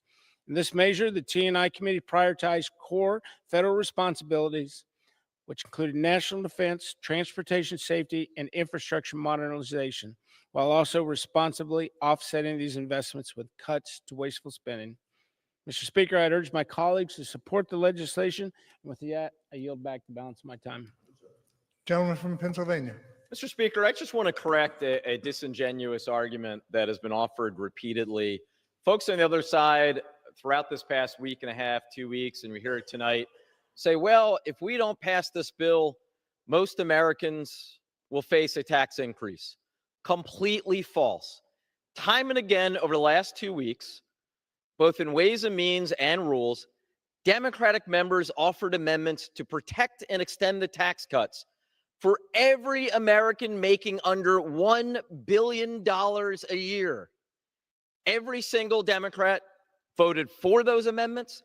Every single Republican voted against them. With that, Mr. Speaker, I am happy to yield 1 minute to the gentlewoman from Ohio, distinguished member of the Budget Committee, Ms. Capter. Gentlelady is recognized for 1 minute. Thank you. Ranking Member Boyle, federal budgets are moral documents. They tell the American people who we value and who we leave behind. This budget is a bonanza for billionaires. It's paid for by cutting health care and food for millions of working families and seniors. The U.S. national debt stands at $36 trillion, and this bill will raise it to over $40 trillion. Historically, Republican administrations have ballooned the debt. Reagan, both Bushes, and Trump through tax cuts to the very rich coupled with endless wars. It's clear where the debt has come from. Trillions added, unpaid. Now they're coming after health coverage and food assistance. President Trump already has added $8.4 trillion to the debt from his last tax cuts. Meanwhile, as billionaires use their tax refunds to do stock buybacks, American workers are left behind. Let's call it what it is, another Republican budget buster, betraying working people while causing prices to rise. 40,000 people across the district I represent and nearly 14 million nationwide will lose coverage for health care to pay for these bonanzas for billionaires. Mr. Speaker, this bill must be Gentlelady's benched. time has expired. Vote no. Mr. Thank you, and I yield back. Mr. Speaker, I would remind my colleagues over the last 4 years, their failed economic policies, their unbridled spending put a 20% inflation, regressive inflation tax on working families all across this great land. With that, I yield to my good friend from Ohio, our GOP chair of the Judiciary Committee, Mr. Jim Jordan. For how much For time? 2 minutes. Gentleman's recognized for first Mr. 2 Speaker, minutes. Mr. Speaker, it's a good bill because the left hates it. The left that defunded the police, the left that let 10 million people illegally enter our country in a 4-year time span, the left that wants men to compete against women in sports, the left that lied to us about Benghazi, lied to us about the Hunter Biden laptop, lied to us about President Biden's health, the left that lied to us about COVID. You remember that. They got to go to the fancy restaurants, but all the people we represent, they couldn't go to church, couldn't go to work, couldn't go to school. The left doesn't like this bill. That tells you it's a good bill. This bill's about fundamental conservative principles, regular things that the American people appreciate. This bill cuts taxes. This bill requires work for able-bodied adults in our welfare system.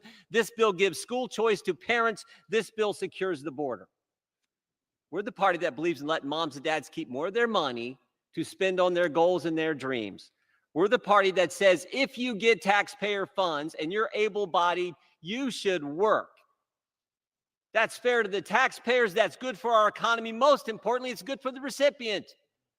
We're the party that says parents, regular moms and dads, should get to pick where their kid goes to school so they can get the kind of education that will allow them to achieve the American dream. That's in this bill. And this bill secures the border. The primary issue of last fall's election, the issue that decided the election, the issue that put President Trump in the White House and Republicans in control of the Congress, this bill helps secure the border that President Trump's already got under control. That's why we should support this legislation. It cuts taxes, requires work for able-bodied adults, empowers parents to pick the school where their kid's going to get the best education, and secures the border like the American people want us to do. This bill is doing exactly what we told the voters we were going to do, and that's why we should support it. I yield back to the budget chairman and thank him for his good work on this legislation. Gentleman from Pennsylvania. I would remind the gentleman this bill will kick 404,000 people in Ohio off their health insurance. I now yield 1 minute to the gentlewoman from Washington, as a distinguished member of the Budget Committee, Ms. Jayapal. Gentlelady is recognized for 1 minute. Thank you, Mr. Speaker. This bill is a massive betrayal of working people and poor people across America. It strips at least 14 million Americans of their health care. It slashes food for the hungry, and it cuts basic needs for Americans across the country. And why? So that you can give a $5 trillion tax break to the wealthiest billionaires like Elon Musk. If you had a giant corporate lobby outside, you get a tax break. If you're in the top 0.1%, 0.1 of 1% of billionaires, you get a $398,000 tax break. If you're a millionaire, you get an average